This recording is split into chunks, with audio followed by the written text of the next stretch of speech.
നട തുറന്ന് 9 ദിവസം മാത്രം ദേവസ്വം ബോർഡിന് വരുമാനത്തിൽ 13 കോടിയുടെ അധിക വർധന.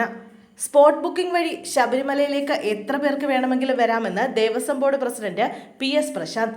ഭക്തർ ആധികാരിക രേഖ കരുതണം. വെർച്വൽ ക്യൂ ബുക്കിംഗ് എണ്ണം നീട്ടേണ്ട സാഹചര്യം നിലവിലില്ലെന്നും PS പ്രശാന്ത് പറഞ്ഞു.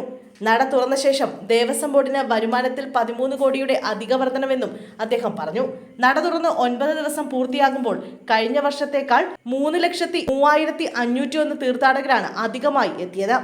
വരുമാനത്തിൽ 13,33,79,701 രൂപയുടെ വർധനമുണ്ടായെന്ന് Devaswom board president PS Prashanth വാർത്താ സമ്മേളനത്തിൽ പറഞ്ഞു.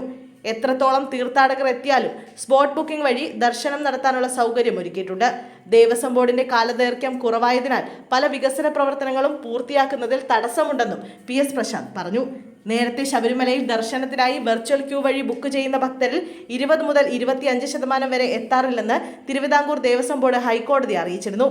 ദർശനത്തിന് വരുന്നില്ലെങ്കിൽ ബുക്കിംഗ് ക്യാൻസൽ ചെയ്യണമെന്നുള്ള നിർദ്ദേശം മാധ്യമങ്ങളിലൂടെ അടക്കം അറിയിപ്പായി നൽകണമെന്നും ഹൈക്കോടതി നിർദ്ദേശിച്ചു. ശബരിമലയിൽ കാര്യങ്ങൾ പൂർണ്ണമായും നിയന്ത്രണ വിധേയമാണെന്നും ദേവസ്വം ബോർഡ് കോടതിയെ അറിയിച്ചു. നിലയ്ക്കൽ പമ്പ റൂട്ടിൽ 122 KSRTC ചെയിൻ സർവീസ് ബസ്സുകൾ സർവീസ് നടത്തി വരികയാണ്. സീതത്തോട് നിലയ്ക്കൽ കുടിവെള്ള പദ്ധതിയുടെ പൈപ്പിടിയിൽ ഒരാഴ്ചയ്ക്കകം പൂർത്തിയാക്കുമെന്ന് വാട്ടർ അതോറിറ്റി അറിയിച്ചു.